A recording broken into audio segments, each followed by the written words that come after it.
मुखं करोति वाचालं पंगुं लङ्घयति गिरिं यत्कृपातमहं वन्दे श्रीगुरुं दीनतारिणं परमानंदमाधवं श्री चैतन्य ईश्वरम। हरे कृष्ण माता जी सेन प्रभु जी, दंडवत प्रणाम। आप सबका स्वागत है जपा सेशन में। तो आज हम डिस्कस करेंगे 7वें श्लोक के बारे में। तो श्री शिक्षाष्टकम में हमने पहले 5 देखा, फिर कल हमने 6वां देखा, आज हम 7वां श्लोक देखेंगे। तो एक्चुअली ये जो 7वां श्लोक है, ये विरह भाव का एकदम आप स्टार्टिंग बोल सकते हैं, और इसका जो समिट होगा, यानी इस विरह भाव का जो शिखर होगा, वो हम 8वें श्लोक में देखेंगे। तो हम एक बार श्लोक पढ़ेंगे और उसका मीनिंग देखेंगे, और उसके बाद में उसके बारे में थोड़ा सा चर्चा करेंगे। तो युगायितम निमेषेन चक्षुषा प्रावृषायितम शून्यायितम जगत सर्वम गोविंद विरहेण में। तो ये जो एक क्षण का 12वां हिस्सा होता है, उसको बोलते हैं निमेषेन। तो वो भी हमें युग जैसा प्रतीत हो रहा है, और उसकी वजह से चक्षुषा प्रावृषायितम, हमारे आंखों से अश्रु की धाराएं बह रही है। और शून्यायितम जगत सर्वम, तो गोविंद विरहेण में, यानी आपके विरह में ये जो पूरा जगत है, वो एकदम शून्य की तरह प्रतीत हो रहा है। राइट। तो ये भावना भक्तों की होती है जब वो कृष्ण से सेपरेटली रहते हैं। राइट। अगर हम सबको एक चॉइस दिया जाए, राइट, A B C, ये बोल के कि आप कृष्ण, आप आनंदमय 1 घंटे के लिए होना चाहते हैं, या फिर आप आनंदमय 1 दिन के लिए होना चाहते हैं, या फिर आप हमेशा आनंदमय होना चाहते हैं, तो हम क्या चूज करेंगे? हम बोलेंगे कि हमेशा हमें आनंद चाहिए, हमेशा हमें आनंद में डूबना चाहिए। राइट। ऐसे वाला हम चूज करते हैं। तो एक्चुअली अगर हमें हमेशा आनंदित रहना है, आनंदमय होकर रहना है, तो एक्चुअली हमें कृष्ण की आवश्यकता है। तो अगर कृष्ण की हमें आवश्यकता है, ऐसा हम प्रतीत करेंगे, राइट, ऐसा हम दर्शाएंगे कृष्ण को, तभी जाके कृष्ण हमें मिल पाएंगे, और हम कृष्ण के साथ वैसे आनंदमय जीवन हम बिता पाएंगे। क्यों? क्योंकि हम आत्मा है, और आत्मा को भगवान के सिवा कोई और खुश रख ही नहीं सकता। राइट। तो एक्चुअली हम देखते हैं कि भागवत में बोलते हैं, ब्रह्मेति परमात्मेति भगवान इति शब्दते। तो भगवान के 3 फीचर्स होते हैं, एक निराकार ब्रह्मन होते हैं, एक परमात्मा होते हैं जो हमारे सबके हृदय में होते हैं, और तीसरा है भगवान, जो द्विभुज अवतार में जो कृष्ण होते हैं। राइट। तो वो वाला फीचर भगवान। तो हम देखते हैं कि उद्धव जी एक्चुअली ब्रजवासी को जाके कोचिंग देना चाहते थे कि एक्चुअली आप कृष्ण के विरह में आपको इतना रोने की और इतना उदास होने की जरूरत नहीं है। एक्चुअली कृष्ण सर्वव्यापी है, वो निराकार ब्रह्मन के रूप में हर जगह उनका व्याप है। तो आपको ऐसे फील नहीं होना चाहिए, और एक्चुअली परमात्मा हृदय के अंदर रहते हैं। राइट। तो आप उन्हें वहां पे भी उनका अनुभव ले सकते हैं। अब क्या हुआ अगर कृष्ण साथ में नहीं है? वो साथ में नहीं है तो भी वो साथ में है, ऐसा कुछ कोचिंग देना चाहते थे। लेकिन वहां पे जाने के बाद उनको जो अनुभव हुआ, एक्चुअली वो कोचिंग देने गए थे, लेकिन ब्रजवासी से कोचिंग लेकर वापस आए। बोले कि नहीं नहीं नहीं, मेरा भाव इतना नहीं है कि मैं उनको कोचिंग दे सकूं। तो एक्चुअली उनको पता है नहीं पता है वो साइड में रखो। राइट। लेकिन उनको कृष्ण ही चाहिए। राइट। वो सर्वव्यापी परमात्मा, इनसे वो खुश नहीं होने वाले, उनको कृष्ण पर्सनली चाहिए। राइट। तो जब हम विरह की भावना के बारे में बात करते हैं, राइट, लव इन सेपरेशन, तो हम किसकी बात कर रहे हैं? कृष्ण पर्सनली प्रेजेंट नहीं है। राइट। इसलिए हमें विरह भाव चल रहा है। राइट। तो एक्चुअल में देखा जाए तो अभी हम साधना भक्ति करते हैं। तो साधना भक्ति में हम क्या करते हैं कि कृष्ण यहाँ पे उपस्थित नहीं है, लेकिन उनकी अनुपस्थिति में भी उनकी उपस्थिति का अनुभव लेने का प्रयास करते हैं। कैसे? हम चैंटिंग करके, कृष्ण के बारे में सुन के, कृष्ण के बारे में पढ़कर हम क्या कर रहे हैं? वो नहीं है, लेकिन हम उनका अनुभव लेने का प्रयास कर रहे हैं उनके अनुपस्थिति में। राइट। तो एक्चुअल में देखा जाए तो जो चीज को हम मिस करते हैं ना, उससे हम पता लगा सकते हैं कि हमारे लिए क्या मूल्यवान है। राइट। जैसे कि मान लो अगर पेरेंट्स को छोड़ के कोई बच्चा फॉरेन में स्टडीज करने गया है, यूरोप में या फिर अमेरिका में। राइट। वो चला गया और जाने के बाद 6 महीने तक उसका कोई कॉल नहीं, मैसेज नहीं। राइट। वो अपनी जिंदगी में एकदम निमग्न हो गया। राइट। कोई कम्युनिकेशन नहीं पेरेंट्स से। तो ये क्या क्या प्रतीत करता है? ये प्रतीत करता है कि उसको पेरेंट्स के साथ कोई अफेक्शन है ही नहीं। राइट। नहीं तो कैसे ऐसे हो सकता है कि वो अपने पेरेंट्स से दूर हैं और 6 महीने तक कोई कॉल ही नहीं आ रहा है? राइट। अगर हम बोलते हैं कि हमारे लिए ना भक्तों का संग बहुत इंपॉर्टेंट है, राइट, लेकिन 6 6 महीने तक हम अगर भक्तों के संग में आ ही नहीं रहे, राइट, तो हम कैसे मान ले कि हम भक्तों का संग हमारे लिए इम्पोर्टेंट है, राइट? तो जो हमारे लिए इम्पोर्टेंट है, जो हमारे लिए बहुत ही मूल्यवान है, वो अगर हमारे पास नहीं है तो हम उसको बहुत मिस करते हैं। अगर कोई व्यक्ति है वो हमारे लिए बहुत मूल्यवान है, तो जब वो व्यक्ति हमसे दूर होता है तो हम उसे बहुत मिस करते हैं। हम ये सोचते रहते हैं कि कब वो फिर से वापस आएगा, कब हम उसके साथ टाइम स्पेंड करेंगे एंड ऑल। अगर हम मिस ही नहीं करते उसको, ना कोई कॉल करते हैं, ना उसकी तरफ से कोई कॉल आता है या फिर कोई मैसेज आता है, कोई कम्युनिकेशन ही नहीं है, राइट, बहुत टाइम तक, देन हमको ये पता चल जाता है कि या तो हमारे लिए वो वैल्यूबल नहीं है। अगर होता तो हम कॉल करते, और हम कॉल करते हैं फिर भी वो रिस्पॉन्ड नहीं कर रहा है, तो मतलब उसके पास नहीं है। तो वो रिलेशनशिप में एक्चुअली अफेक्शन नहीं है, राइट, वैल्यू नहीं है। बोलने के लिए तो बोल दिया हमने, जब साथ में है तो बोल रहे हैं, लेकिन जब अलग हो गए तो कोई बात हो ही नहीं रही है। तो इसका मतलब क्या है? कोई विरह भावना है ही नहीं, right, we don't value that person. तो एक्चुअल में एक भक्त को कैसा लगता है कि एक क्षण का 12वां हिस्सा भी युग जैसे लगने लगता है, राइट? अगर वो व्यक्ति उसके पास नहीं है जिससे वो प्रेम करता है, तो उसको लगता है एक एक क्षण एक एक युग की तरह बीत रहा है। और उल्टा भी होता है, जब वो व्यक्ति साथ में होता है, कुछ टाइम ना हम घंटों घंटों बात कर लेते हैं और हमें पता ही नहीं चलता कि टाइम ऐसे बीत गया। So we lose track of the time, right? तो एक्चुअली भक्त के लिए ना कृष्ण ही सब कुछ होता है। इसलिए जब कृष्ण नहीं होते हैं तो क्या लगता है? शून्यायतम जगत सर्वम। और उसकी वजह से चक्षुषा प्रावृषायतम, आंखों से आंसू इतने निकलते रहते हैं कि हम उसको इमेजिन भी नहीं कर सकते। जैसे उद्धव जी ने पूछा था कृष्ण से कि वृंदावन में आपका घर कहाँ पे है, ये मैं कैसे पता लगाऊं? तो वो बोलते हैं कि एक नदी बहती रहेगी और उस नदी के ऊपर घर होगा, तो वो मेरा घर है। तो बोलते हैं नदी के तट पर घर हो सकता है, लेकिन ये नदी में घर होना क्या, ये मैं समझा नहीं। तो बोले कि वो जो नदी है ना, वो पता है क्या है? वो यशोदा माई और नंद बाबा के आश्रु है, राइट? तो यानी उनके अश्रुओं की धारा इतनी है कि वो नदी की तरह बह रहे। तो हम सोच भी नहीं सकते, हम कितना भी रोले कितना पानी निकालेंगे यहाँ से, राइट? तो एक्चुअली आध्यात्मिक प्रेम और आध्यात्मिक विरह ऐसा होता है कि उस लीला में इतनी अश्रु की धारा बहती है। हम देखते हैं वृंदावन में सरोवर्स बन जाते हैं, राइट? प्रेम सरोवर, मान सरोवर, ये सब जो है, राइट? तो ये एक्चुअली कुछ सरोवर तो आंसू से, श्रीमती राधा रानी के आंसू से बनते हैं, राइट? तो हम ये इमेजिन नहीं कर सकते, लेकिन एक्चुअली ऐसा होता है, राइट? तो शून्यायतम जगत सर्वम, तो उसके लिए लगता है कि इस जग में कुछ रखा ही नहीं है, राइट? तो अर्जुन श्रीमद् भागवतम के एक श्लोक में बताते हैं, जब कृष्ण का तिरोभाव हो जाता है, राइट, तो यानी वो लीला समाप्त करके अप्रकट हो जाते हैं, राइट? तो उस टाइम पे अर्जुन को कुछ भी अच्छा नहीं लगता है। तो तब वो बोलते हैं युधिष्ठिर महाराज से थे कि यस्य कृष्ण वियोगेन लोको ही अप्रिय दर्शन। तो ये पहले स्कंद के 15वें चैप्टर में आता है। तो अप्रिय दर्शन यानी जैसे ही कृष्ण से वियोग हो गया, राइट, कृष्ण वापस नहीं आने वाले हैं, राइट, ये जानकर ये पूरा जगत ना अप्रिय लग रहा है, राइट? तो यानी जगत वैसा ही है, राइट, लेकिन अप्रिय लग रहा है, राइट?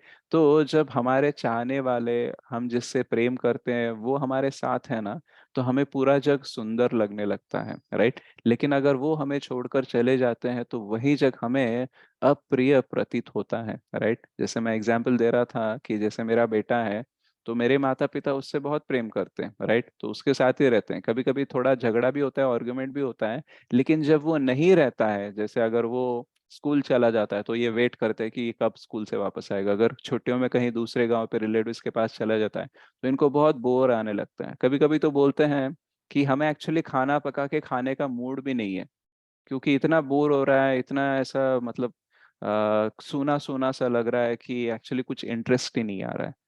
तो मैंने सोचा, जब मैं ये श्लोक का प्रिपरेशन कर रहा था, तो मैंने सोचा कि एक्चुअली मेरा जो बेटा है और मेरे जो माता पिता हैं, उनके बीच में जो प्रेम है, राइट, वो फिर भी थोड़ा कंडीशनल प्रेम है, और हम भौतिक जगत में हैं, और ये कंप्लीटली आध्यात्मिक भी नहीं है। अगर इसमें इनको इतना वियोग और विरह भाव हो सकता है, तो कृष्ण से विरह को तो मतलब हम सोच ही नहीं सकते, राइट? एक्चुअल में भक्त जो ब्रजवासी हैं या फिर अर्जुन है, उनको वियोग में प्रेम की अनुभूति हो रही है, क्योंकि उन्होंने कृष्ण के प्रेम का अनुभव लिया है, राइट? एक्चुअल में हम भी कृष्ण से सेपरेट हैं, लेकिन हमें कृष्ण के प्रेम का अनुभव कुछ याद नहीं है, इसलिए हम आराम से रह लेते हैं। कितने जन्म तो हमने निकाल दिए कृष्ण के बिना। अभी भी हम बोलते हैं कि मैं भक्त हूँ, मैं भक्ति कर रहा हूँ, लेकिन अभी भी हम बहुत सारा टाइम निकाल लेते हैं कृष्ण के बिना, राइट। तो हम बातें तो करते हैं कि कृष्ण इंपॉर्टेंट है, लेकिन हमारे सारे एक्टिविटीज में एक्चुअली उतना दिखता नहीं कि हमारे लिए कृष्ण इंपॉर्टेंट है। इसलिए तो हम कारण देते रहते हैं ना।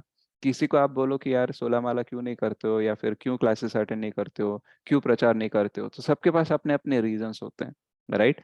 और एक्चुअल में ये नहीं बोल रहा हूँ कि सबके कोई रीजंस नहीं होने चाहिए, लेकिन पॉइंट ये है कि कृष्ण के सेपरेट होने के बावजूद भी अगर हम जस्टिफिकेशन दे रहे हैं, हम अपनी सफाई दे रहे हैं कि क्यों हम कृष्ण से अलग है, राइट, तो इसका मतलब है कि हमें और इतना प्रेम नहीं है, राइट। और ये नेचुरल है क्योंकि हमने बहुत दिन उनसे सेपरेट होके टाइम निकाला है, इसलिए हमें उतना विरह भाव नहीं आता है। लेकिन बाकी भक्तों को, जैसे ब्रजवासी है, अर्जुन है, इनको कृष्ण के बिना कुछ नहीं दिखता है, राइट। अगर देखा जाए तो भौतिकवादियों को कृष्ण तब तक इम्पोर्टेंट होता है जब तक कृष्ण से कुछ मिल रहा है, राइट। लेकिन भक्तों को कृष्ण से कुछ मिले ना मिले, उनको कृष्ण ही इम्पोर्टेंट है। अगर किसी भौतिकवादी को कृष्ण ने बोला कि तुम मेरी भक्ति करो लेकिन मैं कुछ नहीं दूंगा, तो बोलेगा फिर क्या फायदा भक्ति करके, राइट।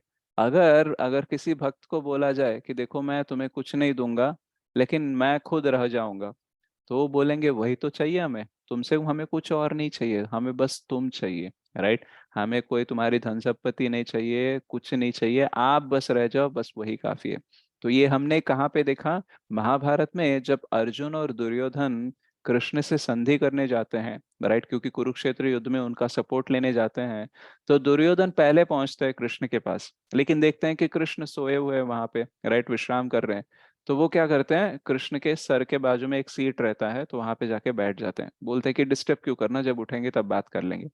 और थोड़े समय बाद अर्जुन आ जाते हैं, और अर्जुन भी आते हैं, तब भी वो विश्राम करते ही रहते हैं। तो वो अर्जुन क्या करते हैं, अर्जुन उनके कमल चरणों के पास, राइट, उनके चरण कमलों के पास बैठ जाते हैं, राइट। तो उसकी वजह से क्या होता है, कृष्ण की जब नींद खुलती है, वो ऐसे उठकर देखते हैं तो पहले उन्हें अर्जुन दिखते हैं, राइट। तो वो पूछते हैं, हे अर्जुन कब आए आप?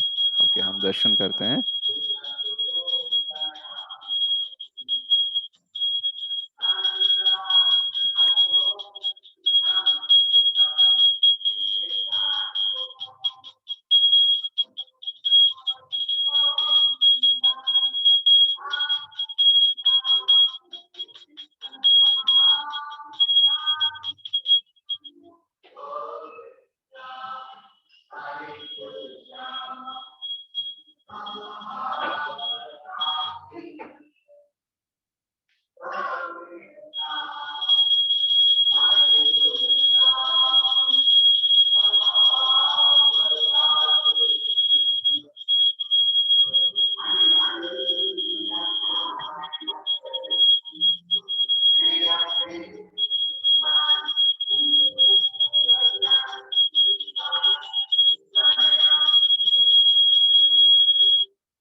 Thank you so much Govardhan Prabhu for the Darshan of Shri Shri Radha Gopinath.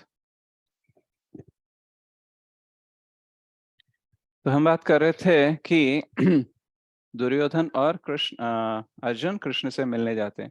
तो पहले अर्जुन को देखते तो बोलते हैं, हे अर्जुन तुम कब आए? तो फिर इधर तरफ देखते हैं तो दुर्योधन भी रहते हैं, तो उनसे पूछते हैं, हे दुर्योधन तुम कब आए, राइट। तो फिर बोलते हैं, दुर्योधन स्टार्ट करते हैं कि देखो एक्चुअली आपको तो पता है युद्ध चलने वाला है, राइट, तो युद्ध छिड़ गया है, तो मुझे आपकी सपोर्ट चाहिए, हम उसके बारे में बात करने आए। तो बोलते हैं ठीक है, अर्जुन आया है ना, पहले अर्जुन से बात करते हैं। तो बोलते हैं नहीं नहीं, एक्चुअली मैं पहले आया था। तो कृष्ण बोलते हैं लेकिन मैंने तो अर्जुन को पहले देखा था, राइट। तो फिर बोलते हैं कि ठीक है, पहले किसको देखा ये भी मैटर साइड में रखते हैं, अर्जुन आपसे छोटे हैं, राइट, तो पहले उनसे बात कर लेते हैं, आप बड़े हो, आप वेट कर सकते हो। तो फिर वो बात करते हैं और बोलते हैं कि एक्चुअली आप दोनों को मेरा सपोर्ट चाहिए, और आप दोनों मेरे रिलेटिव हो, राइट। तो आप दोनों मेरे संबंधी हो, तो मैं एक को ही फेवर करूंगा, एक को नहीं करूंगा तो अच्छा नहीं होगा ना। तो मेरे पास एक ऑफर है, क्या है, कि एक तरफ मैं निहत्य, राइट, यानी कोई हथियार नहीं होगा मेरा, राइट, और मैं कोई अस्त्र या शस्त्र का प्रयोग नहीं करूंगा, बट मैं एज ए एडवाइजर आपके साथ रह सकता हूँ। तो एक तरफ मैं रहूंगा ऐसे और दूसरी तरफ नारायणी सेना मेरी, राइट। तो आप इन दोनों में से आप कर लो, कौन सा निर्णय लेना है आपको, कौन सा चूज करना है, आप डिसाइड करो, राइट। तो फिर पहला ऑप्शन किसको दिया गया? अर्जुन को दिया गया। क्यों? क्योंकि वो छोटे हैं। तो जैसे ही ये दुर्योधन ने सुना, उसको लगा कि यार गया काम से मैं, राइट।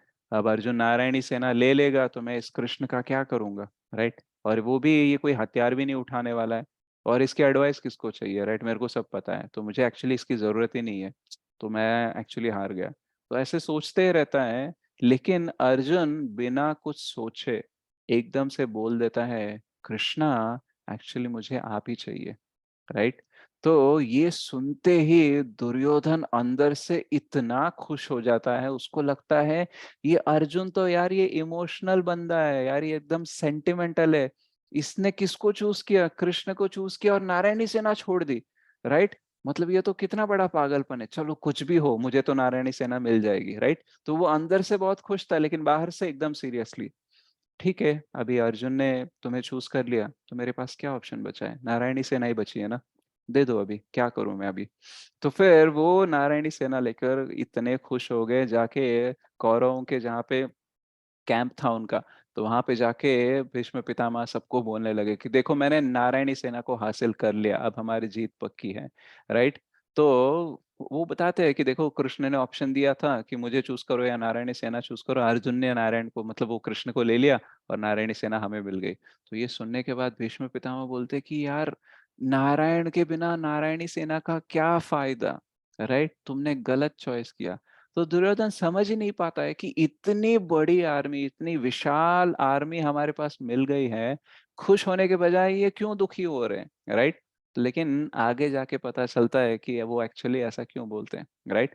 तो एक्चुअली दुर्योधन एक मटीरियलिस्टिक पर्सन है, मतलब एक भौतिकवादी है जिसको सिर्फ भौतिक चीजों से पसंद है, राइट। कभी कभी हमारे साथ भी ऐसा होता है कि कुछ लोग आके हमें पूछते रहते कि क्या ये 2 घंटे चैंटिंग करते रहते हो, घंटे घंटे क्लासेस सुनते रहते हो, क्या पढ़ते रहते हो? अभी थोड़ी ना ये उम्र है ये सब करने की, इससे क्या पैसा मिलेगा, सोना मिलेगा, क्या मिलेगा तुमको, राइट।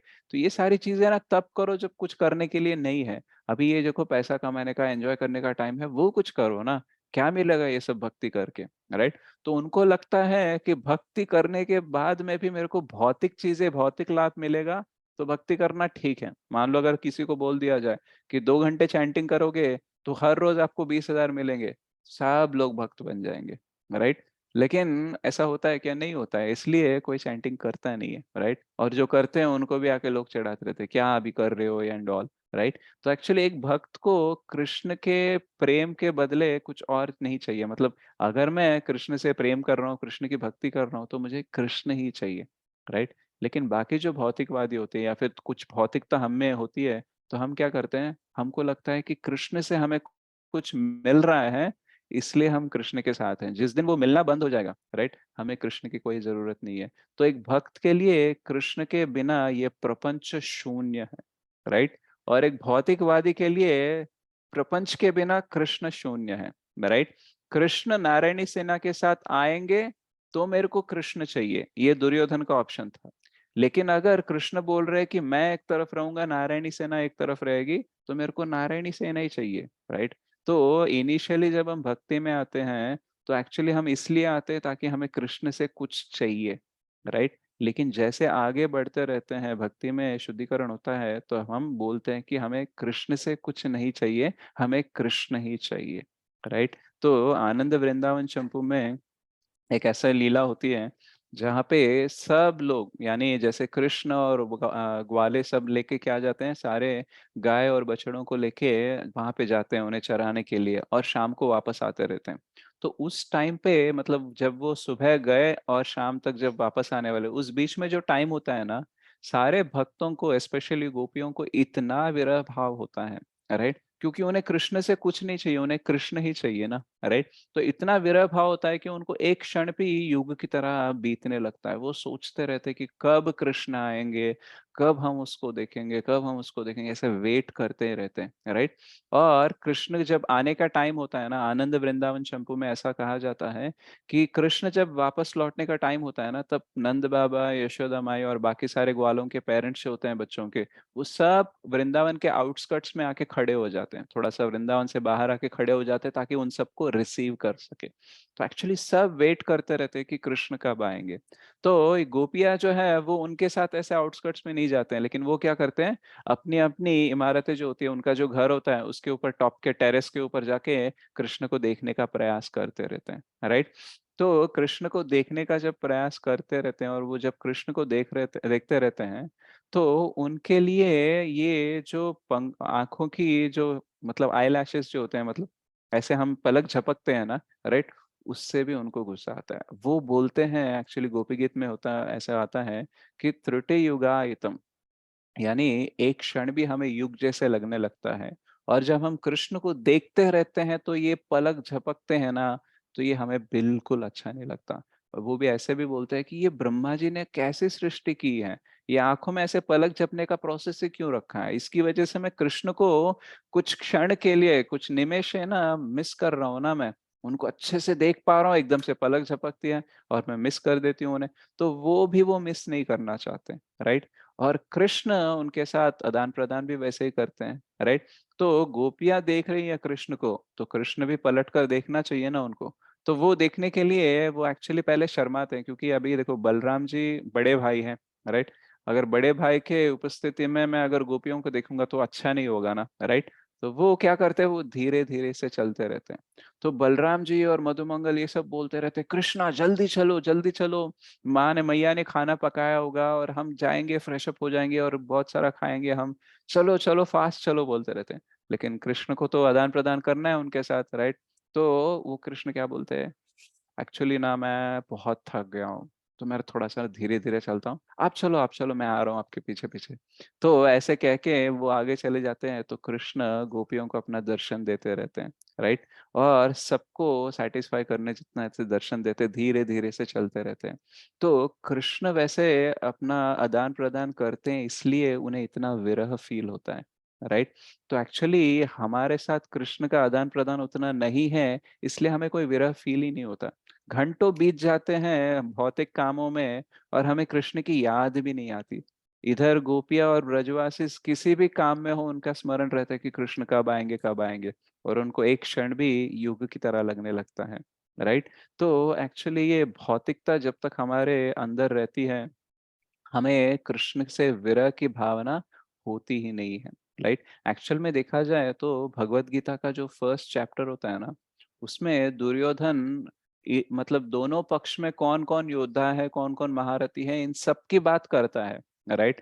वो बोलता है कि देखो वहाँ पे भीम है, धृष्टद्युम्न है और ये है और युधिष्ठिर है, इन सब की बात करता है, इवन अर्जुन की बात भी करता है, राइट? और इधर बोलता है कि भीष्म पितामह है, आप हो, कर्ण है, विकर्ण है, ये सब लोगों की बात करते रहते हैं। वो पूरे लगभग 20 से 30 श्लोकों में वो सबका वर्णन करता है, लेकिन एक्चुअली अर्जुन के रथ पर कृष्ण बैठे हुए रहते हैं, लेकिन वो कृष्ण का एक बार भी वो एक्चुअली रिमाइंड नहीं करता है उनका नाम। वो कभी नहीं बोलता है कि कृष्ण भी वहाँ पे हैं। क्यों? क्योंकि कृष्ण तो निहत्य है, यानी कोई हथियार उठाने ही नहीं वाले, कोई फाइट करने ही नहीं वाले, तो उनके बारे में क्या बात करना। बट एक्चुअली कृष्णा बिना हथियार उठाए ही उन्होंने एंश्योर किया कि पांडव जीत जाएँगे। तो एक्चुअली कृष्ण साथ में है ना, वो हथियार के साथ है या हथियार के साथ नहीं है, कोई फ़र्क नहीं पड़ता। वो अगर हमारे साथ है, तो जीत पक्की होती है, राइट? तो ये दुर्योधन को पता नहीं है।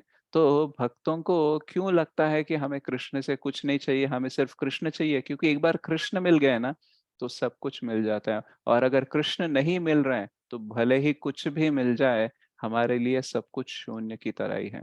तो अगर हमें कृष्ण के प्रति ऐसी भावना रखनी है, राइट? ऐसे हमें उनके प्रति विरह का अनुभव होना चाहिए, तो हमें क्या करना चाहिए? हमें जो आध्यात्मिक अनुभूति हमें होती रहती है, जो हमारा आध्यात्मिक अनुभव जो हमारा होते रहता है, उसको हमें बहुत बार स्मरण करना चाहिए और वो बढ़ने के लिए हमें प्रयास करना चाहिए। हम भौतिक जीवन जी रहे हैं, भौतिक जगत में, इसलिए हमें भौतिक चीज़ों के बारे में स्मरण करने के लिए ज़्यादा टाइम नहीं लगता। It is very easy, right? अगर आपको कोई मूवी देख के या फिर कुछ करके बहुत आनंद मिला है भौतिक चीजों में, तो वो आनंद याद रह जाता है, राइट? और जब भी वो नेक्स्ट टाइम दिख जाए ना, राइट, तो उसका आनंद एकदम से ट्रिगर हो जाता है कि पिछली बार मैंने ये खाया था, बहुत आनंद आया, अभी भी मैं खाऊंगा। तो इसको ज्यादा कुछ एफर्ट नहीं लगता है उसको याद दिलाने में। लेकिन आध्यात्मिक अनुभव जो होता है, आध्यात्मिक आनंद जो होता है, वो कभी कभी हमें थोड़ा सा क्षण भर मिलते रहता है, लेकिन वो याद नहीं रहता है। तो उसको जबरदस्ती याद करवाना पड़ता है। जैसे कभी कभी हम यात्रा पे जाते हैं तो हमें बहुत अच्छा लगता है, भक्तों का संग, वहां का दर्शन एंड ऑल। हमें लगने लगता है कि बस यही तो जीवन है, राइट? लेकिन यहाँ पे आने के बाद हम भूल जाते हैं और अपने नॉर्मल कामों में पड़ जाते हैं। तो लेकिन अगर हम वो यात्रा के जो अनुभव है उसको बार बार दोहराने का प्रयास करेंगे, तो क्या हो जाएगा, वो भावना और बढ़ेगी, राइट? और उस वजह से हमें फिर से यात्रा जाने का या फिर और ज्यादा अच्छे से भक्ति करने का एक्चुअली एक डिजायर आएगा, राइट? लेकिन अगर हम वो याद ही नहीं रख रहे हैं, उसका स्मरण ही नहीं हो रहा है, तो क्या हो जाएगा, वो आएगा और चला जाएगा और हमारी जिंदगी में कुछ ज्यादा बदलाव नहीं आता है, राइट? कभी कभी हम कीर्तन करते तो बहुत आनंद मिलता है, राइट? लेकिन वो आनंद उतना इजीली याद नहीं रहता है हमें। तो हमें क्या करना चाहिए, हमें जबरदस्ती उसको याद करना चाहिए, राइट? हमें थोड़ा सा टाइम निकालना चाहिए ये सोचने के लिए कि एक्चुअली कृष्ण ने मेरे साथ कितना अच्छा किया है। उन्होंने मुझे यात्रा पे जब मैं गया था, उन्होंने इतना अच्छा दर्शन दिया था मुझे, इतना अच्छा कीर्तन हुआ था वहां पे, मैं जप कर रहा था। जैसे हम मायापुर गए थे, राइट? मायापुर में जब आप मॉर्निंग में ब्रह्म मुहूर्त में जप करते हो ना, ऐसा अनुभव मिलता है कि आपको बहुत ही अच्छा लगता है। लेकिन क्या होता है, वहां से यहाँ आने के बाद हम ना बहुत बिजी हो जाते हैं, तो भूल जाते हैं। तो भौतिक चीजें आराम से याद रह जाती है हमें, लेकिन आध्यात्मिक आनंद याद नहीं रहता है। इसलिए हमें वो कल्टीवेट करना चाहिए, राइट? एक्चुअली शुद्धिकरण की बात जो हम करते हैं अपने जीवन में, तो शुद्धिकरण का एक डेफिनेशन होता है कि मैं अभी भौतिक चीजों में आनंद ढूंढना बंद कर दूंगा और आध्यात्मिक विषयों में ही मैं आनंद लेने का प्रयास करूंगा। जैसे कृष्ण के संबंध में आनंद लेने का जब प्रयास करते रहेंगे और हम डिसाइड करेंगे कि देखो ये भौतिक चीजों में कुछ नहीं रखा है, मिनिमम टू मिनिमम मैं इसको मेंटेन करूंगा क्योंकि अगर गुजारा होना है, लेकिन बाकी आनंद की बात है तो मैं भक्ति में ही लेने का प्रयास करूंगा। जब हमारा ऐसा विचारधारा हो जाता है, तब इसको बोलते हैं शुद्धिकरण। तो जितना ऐसा ज्यादा शुद्धिकरण होगा, उतना ही हमें कृष्ण का स्मरण रहेगा। और जब कृष्ण दूर है, इसका हमें अनुभव होते रहेगा। अभी एक्चुअली कृष्ण हमसे दूर ही है, राइट? वो एज अ परमात्मा हमारे अंदर है, एज ए निराकार ब्रह्मन हर जगह उनका सर्वव्यापी है। लेकिन हमें कृष्ण का अनुभव उतना याद नहीं है, इसलिए कृष्ण दूर है। ऐसे भगवान फीचर में वो दूर है, फिर भी हमें कुछ ज्यादा फर्क नहीं पड़ रहा है। लेकिन बाकी लोगों को, बाकी जो भक्तों की, ब्रजवासियों की बात करते हैं, उनको कृष्ण का अनुभव याद है, क्योंकि इतना टाइम और इतना आदान प्रदान उनके साथ हुआ है कि उनसे एक क्षण भी दूर रहना उन्हें एक युग की तरह लगता है, राइट? तो हमें ये भावना को और विकसित करना चाहिए।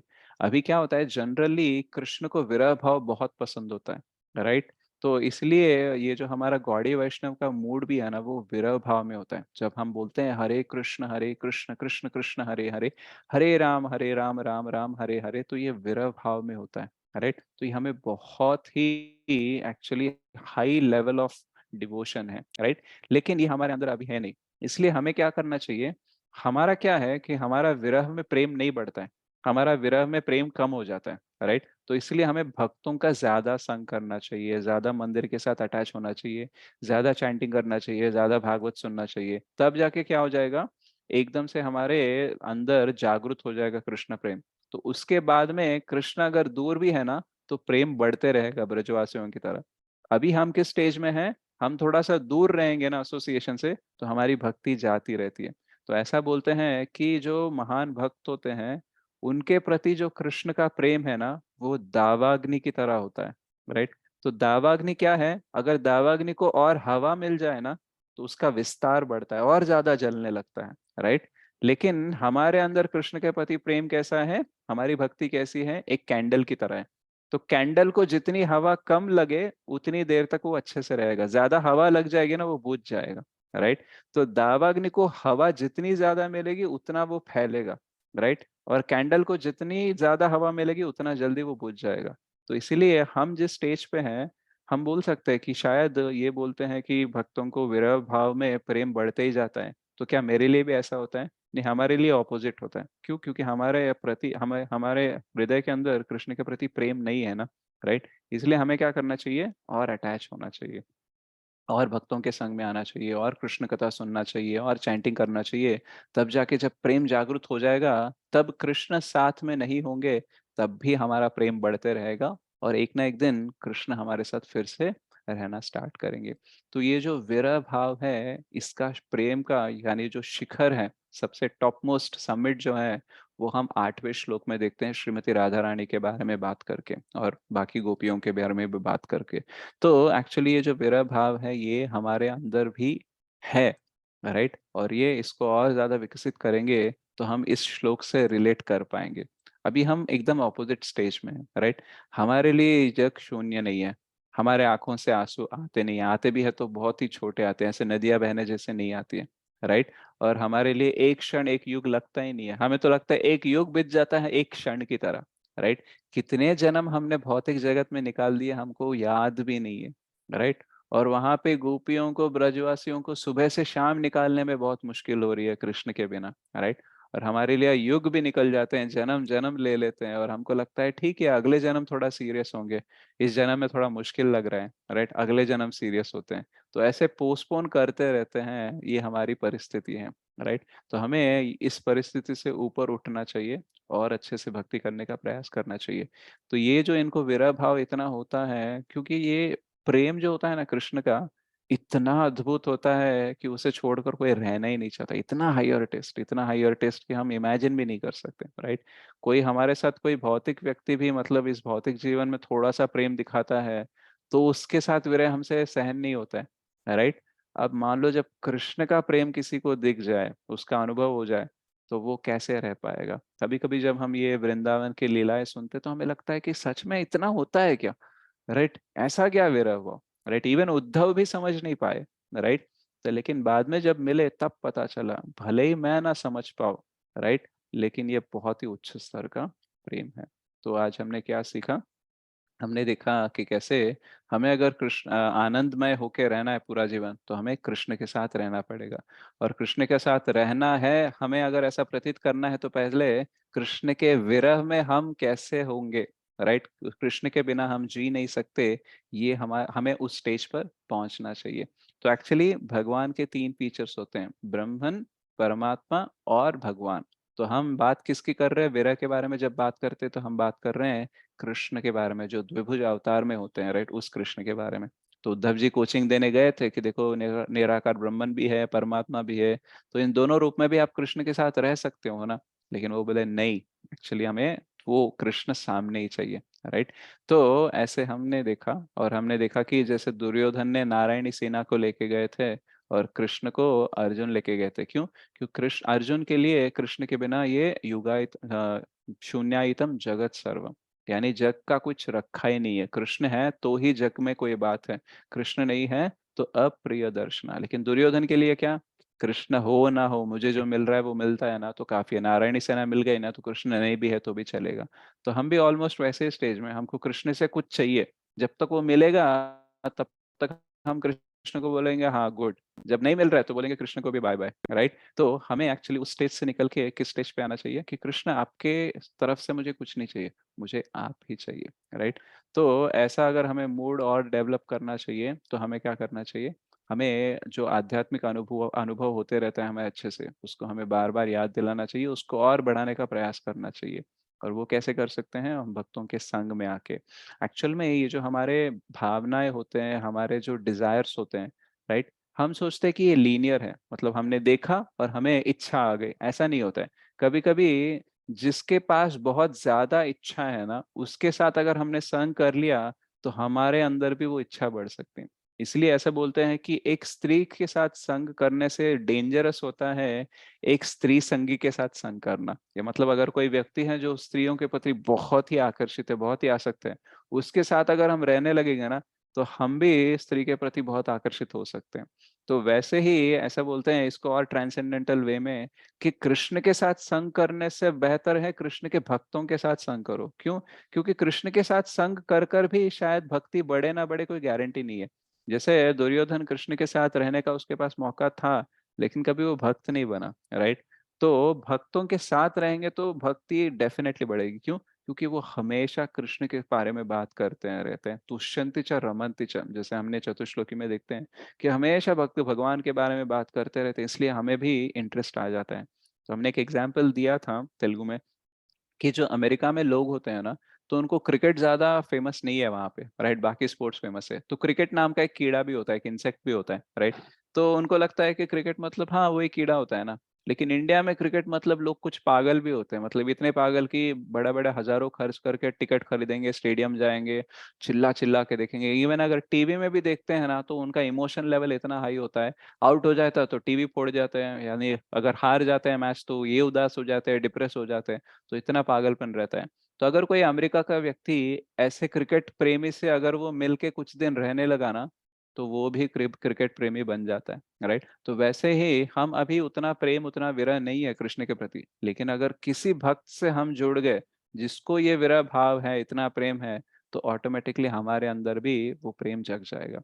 ऐसा बोलते हैं कि अगर आपकी चैंटिंग अच्छी नहीं होती है, तो आप उसके साथ संग करो जिसकी चैंटिंग अच्छी होती है। अगर आपको भागवतम भगवत गीता पढ़ने में इंटरेस्ट नहीं आता है, बहुत बोरिंग लगता है, तो उसके साथ रहो जिसको एक्चुअली बहुत अटैच्ड है वो भागवतम से। क्योंकि वो बताएंगे लाभ के बारे में, ये करने का इतना बताएंगे ना कि हमें भी लगने लगेगा कि मेरे को भी करना है, मैं क्यों उस लाभ को छोड़ दूं, राइट? तो जो भी हम कर नहीं पा रहे भक्ति में, राइट, वो जो काम हम नहीं कर पा रहे हैं, दूसरा अगर बहुत अच्छे से कर पा रहे हैं, हम अगर उनके संग में आते हैं तो हम भी अच्छा करने लगेंगे, राइट? तो इसलिए हमें भक्तों के साथ बहुत रहना है, उनके संग में, ताकि हम भी उनकी तरह ऐसे विरह भाव को हम फील करें और हमारी भक्ति में बहुत प्रगति हो और इतना शुद्धिकरण हो कि एक्चुअली हम भौतिक चीजों में नहीं, एक्चुअली आध्यात्मिक चीजों में आनंद देखने लगे। एक्चुअली श्रील प्रभुपाद ऐसे बोलते थे कि I never feel any separation from my spiritual master. तो एक्चुअली उनके आध्यात्मिक गुरु के साथ वो ज्यादा टाइम नहीं थे, लेकिन वो ऐसा बोलते थे उनके शिष्यों से कि मैं उनसे कभी अलग हुआ ही नहीं। क्यों? क्योंकि वो इंस्ट्रक्शन को फॉलो करते थे। वो जो प्रचार करने आए हैं पाश्चात्य देश में, राइट, तो वो एक्चुअली किसके आज्ञा के ऊपर आए? अपने गुरु महाराज की आज्ञा लेकर ही आए थे, राइट? उनका इंस्ट्रक्शन फॉलो करने के लिए आए थे। लेकिन कभी कभी प्रभुपाद ऐसा भी बोलते थे कि actually I am feeling separation from Vrindavan, right? तो मैं वृंदावन से भी सेपरेशन फील कर रहा हूँ। क्यों? क्योंकि वहां पे एक्चुअली सब लोग अभी गौर पूर्णिमा मना रहे होंगे, और मैं यहाँ पे कोई गौरांग महाप्रभु को जानता ही नहीं है, राइट? तो पहले 1-2 साल में ऐसा उनको फील होता था। तो एक्चुअली ये सेपरेशन फील होना और नहीं होना, ये एक दिव्य स्तर की विषय है, राइट? जब हम भक्ति में आगे बढ़ेंगे तब हम इन चीजों को बहुत अच्छे से समझेंगे। अभी क्या लगता है, क्योंकि हम बहुत नए हैं या फिर हमने थोड़ा ही टाइम स्पेंड किया है, तो हमें ये सारी बातें इतनी जल्दी से समझ में नहीं आती है कि क्या सच में ऐसा होता है, राइट? कुछ लोग बोलते हैं कि कृष्ण के नहीं है, मतलब गुरु महाराज नहीं है, फिर भी मैं उनकी अनुपस्थिति में भी उनकी उपस्थिति का अनुभव ले रहा हूँ। कुछ लोग बोलते हैं कि उनकी अनुपस्थिति में मैं एक क्षण भी नहीं रह पा रहा हूँ। तो ये सारी फीलिंग्स हम अभी समझ नहीं पाएंगे, लेकिन भक्ति में जैसे जैसे आगे बढ़ते रहेंगे ना, तब हमें पता चलेगा कि इसका रियल मीनिंग क्या है। तो एक्चुअल में मुझे भी कोई इतना भाव नहीं है, मुझे भी कोई इतना, मैं एडवांस में नहीं हूँ, लेकिन फिर भी मैं ये बताने का क्यों प्रयास कर रहा हूँ, क्योंकि ये भी एक प्रोसेस है उस स्टेज पर जाने का। जितना हम सुनेंगे, जितना हम उसके बारे में चर्चा करेंगे, उतना ही जल्दी हम उस स्टेज पे पहुंच सकते हैं। तो एक्चुअली भक्ति में हमें कथा बहुत करनी चाहिए। क्यों? क्योंकि ज्यादा कथा करेंगे तो अच्छी इच्छा आएंगी और इच्छा प्रबल होते जाएगी टाइम के साथ, और उसी वजह से हमारा क्या होगा, हम इस स्टेज से लेकर उस हायर स्टेजेस पे जाएंगे। अभी 8वें श्लोक में जब हम बात करेंगे, तो उसका जो पीक है, राइट, उसका जो शिखर है, उसके बारे में बात करेंगे, और वहां पे श्रीमती राधा रानी के बारे में, और कृष्ण जब वृंदावन छोड़ के जाते हैं तो वो वाला भी थोड़े विषयों को हम चर्चा करेंगे। ठीक है, तो मैं एक बार श्लोक पढ़ देता हूँ। और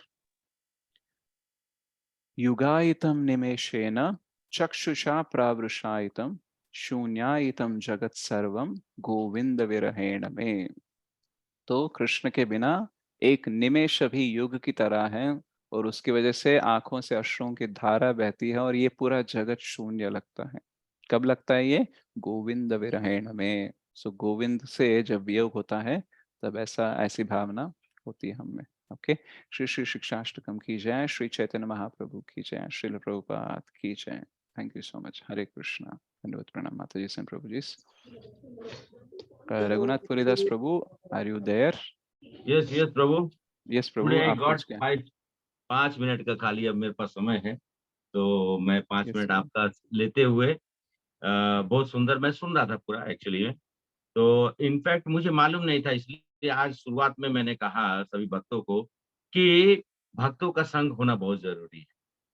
तो थोड़ा सा मैं आप लोग को क्योंकि आपने पूर्ण तरीके से बताया, तो भाव और कैसे कैसे प्रकट हो रहा है, तो उसको बहुत सुंदर तरीके से चैतन्य चरितमृता में श्लोक में महाप्रभु अपने निजी पार्षदों के साथ अपने बहुत ही, जैसे आपने शुरुआत में बताया था, ससुर दामोदर दास और रामानंद राय और गदाई पंडित। तो महाप्रभु और गदाई पंडित क्या करते थे, वो गदाई पंडित को बोलते थे, गदाई कोई नहीं है, राधा रानी के, उनका इनका नाम था निमाई, उनका नाम था गदाई। तो गदाई जो है वो राधा रानी के ही रे से है, मतलब उन्हीं का प्रकाश है उनके अंदर में। तो गदाई को वो बोलते थे कि मैं आंख बंद करता हूँ, तुम ना भागवतम पढ़ो। तो भागवतम पढ़ते तो दोनों बैठ के रोते थे। अंत में जब शिव जीव गोस्वामी जब भेजे थे उनके शिष्य को, तो वो कि ये भागवतम का सेट मिलेगा उन्हीं के पास। तो जब वो भागवतम का सेट खोल के देखे तो पूरा अश्रु से पूरा का पूरा भागवतम जो है, शब्द ही नहीं दिखते थे उसमें से। तो भाव ऐसा ही था कि बहुत सुंदर, उद्वेग दिवस नग्राय चन हल युग सम, बरसारे मेघ प्राय अशुवर ये नयन। उद्वेग के कारण मेरा दिन नहीं कटता, क्योंकि हर क्षण मुझे एक युग जैसा प्रतीत होता है। जैसे आपने बताया था कि गोपियां कैसे ब्रह्मा जी को भी बोल रही थी कि एक पलक झपकने से लगता है कि युग निकल गया। निरंतर अश्रुपात करने से मेरी आंखें वर्षा ऋतु के बादल के जैसी होती है। वर्षा ऋतु का बादल कैसा होता है, जैसे लगता है कि कंटिन्यूअसली बारिश, उसमें पूरा बारिश भरा हुआ है, लगातार बारिश हो रही है। तब फिर महाप्रभु कहते हैं, गोविंद विरहे सुन यह त्रिभुवन, तुषा न ले पोड़े में ग्रेन ये न ग्राय जीवन। गोविंद के विरह के कारण तीनों जगत शून्य जैसा बन चुका है, और ऐसा लगता है कि मैं जीवित ही मंद अग्नि में जल रहा। भगवान कह रहे हैं कि मतलब इस तरीके का मेरा है, तुषा नले पोड़े, मतलब कि मंद अग्नि के जैसा, जो कि अग्नि है और विरह का रूप उन्होंने एक जैसा दिया है। फिर कहते हैं, क्यों कहते हैं, कृष्ण उदासीन इल करिते परीक्षण, सखी सब कहे कृष्ण करे उपेक्षण। तो जैसे आप कह रहे थे कि भगवान आते थे तो धीरे धीरे रुक जाते थे जिससे कि सबको दर्शन दे सके। तो यहाँ पे भगवान कहते हैं, भगवान कृष्ण मेरे प्रेम की परीक्षा लेने के लिए मुझे उदासीन हो गए हैं, और मेरी सखियों कहती हैं अच्छा हो कि तुम कृष्ण की उपेक्षा कर रही हो और करते रहो। तो ऐसे ये भाव कब होता है, जब राधा रानी अपने भाव में, जब कृष्ण प्रेम में, और कृष्ण भगवान जब थोड़ा मतलब लीला करते हैं, तो उसके बाद फिर वो कहते, अतेक चिंता तते राधर निर्मल हृदय, स्वाभिक प्रेमार स्वभ करिले उदय। तो बहुत सुंदर है, जब श्रीमती राधा रानी इस प्रकार सोचती रहती हैं, तब उनमें स्वाभाविक प्रेम के गुण प्रकट हो जाते हैं, क्योंकि उनका हृदय शुद्ध है। इसलिए भक्तों का संग जब आदमी करता है, तो भक्त के हृदय शुद्ध होते हैं, तो हमारी भी शुद्धता आ जाती है, हमारे मन में निर्मल भाव होते हैं। और जैसे प्रभु कहे कि कृष्ण को याद, अगर कृष्ण का संग ना मिले, कृष्ण का संग मिलना तो सभी के स्वाभाविक है, सबकी इच्छा होती है, लेकिन भक्तों का संग मिलेगा तो कृष्ण मिल जाएंगे। ऐसा ही कहा जाता है कि भक्तों का संग मिले तो कृष्ण मिल जाएंगे। ईर्षा लास्ट में है, ईर्षा उत्कंठ धन प्रौढ़ विनय, यही भाव एक ठाई करेला उदय। फिर तुरंत ही ईर्षा, अत्यंत उत्कंठा, दैन, उत्साह तथा विनय के भाव लक्षण एक साथ प्रकट हो जाते हैं। ये क्यों प्रकट होते हैं, क्योंकि मन में हमारे शुद्ध, जैसे राधा रानी का यहाँ पे उन्होंने मतलब वर्णन किया है कि उस तरीके का भाव हमारे हृदय में प्रकट हो जाना चाहिए, जिससे कि हम भगवान को कहते, एते भावे राधा रमन अस्त्र यह सखी गण आगे प्रौढ़ 16 श्लोक ये पढ़िला। उन्होंने कहा क्या है कि इस भाव में श्रीमती राधा रानी का मन शुद्ध था, अतएव उन्होंने अपनी गोपी सखियों के उत्तम भक्ति के लिए एक श्लोक, इन्होंने श्लोक कहा है। ये सब जितनी भी श्लोकें हैं, भगवान जो है राधा रानी के भाव से प्रकट होकर कह रहे हैं। और एक शुद्ध भक्त, जैसे राधा रानी जो थी वो भगवान की अ, जो भाव जो है वो परम प्रेम का भाव है, जो कि प्रेम की भक्ति लता का जो हम लोग अभी वर्णन कर रहे थे, जो प्रभु बता रहे थे कि हमारे अंदर में वो जो भक्ति लता है, अंतिम भाव तक कैसे पहुंचेगा, जब हम हमेशा कृष्ण की ही याद, always remember Krishna, never forget Krishna, दो सेंटेंस हमारे जीवन में। कल मैं बात कर रहा था कि अपने सुपुत्र से, तो मुस्कुरा रहे थे, मतलब अगस्त से मैं बोल रहा था कि always remember Krishna, never forget. बोलता है ये कैसे हो सकता है? हम बोले आप याद करते हैं क्या? मैं बोला मैं कहाँ याद करता हूँ, जब यहाँ अभी ऑफिस निकलने की तैयारी है, अब तुरंत भागना है मुझे, तो वो बस खत्म बात। अब रास्ते पे कौन गाड़ी किधर से निकल रहा है, कौन इधर जा रहा है, कौन क्या कर रहा है, भूल गए, कृष्ण को तो भूल गए। अब शाम को आएंगे थके हारे, तब अचानक याद आएगा, अरे कृष्ण का हमको संध्या आरती करना है, तब जाके फिर भगवान के प्रति थोड़ी सी ना हमारी भाव जागेगी, तो हम याद करेंगे, फिर रात को सो जाएंगे। तो हाँ, ये बात जरूर है कि भगवान ने थोड़ी थोड़ी भक्तों का संग देने की वजह से थोड़ी नेह और थोड़ी प्रीति हमें दी है। तो हम सब लोग जो संग कर रहे हैं और सुनने का जो हम प्रयास कर रहे हैं, इसको अपने जीवन का एक ध्येय बना ले, मतलब उद्देश्य बनाकर हम लोगों को, कि हम लोग को कृष्ण को प्राप्त करना है। कृष्ण का प्राप्त करना है तो भक्तों के संग रहना पड़ेगा। हरे कृष्णा प्रभु, थैंक यू सो मच प्रभु। तो आपने मुझे 5 मिनट समय दे दिया, और मैं किसी तरीके से जस्ट अब अंतिम है, तो भगवान का भोग लगा के मैं निकलने ही वाला था। मैं बोला कि नहीं, प्रभु का आदेश आ गया है, तो थोड़ा आप लोग के संग में बैठकर थोड़ी सी मन के हृदय में होती है किसी किनारे में, कि भक्तों के संग में 2-4 शब्द अगर हम लोग आदान प्रदान कर सके, तो हृदय को, हमारा दिन भर के लिए वो हमें संतुष्ट रखता है और पुष्टि होती है। वो एक तरह का ईंधन है कि हम लोग अपना पूरा दिन जो है कार्मिक जीवन अपना किसी तरीके से निकाल देते हैं।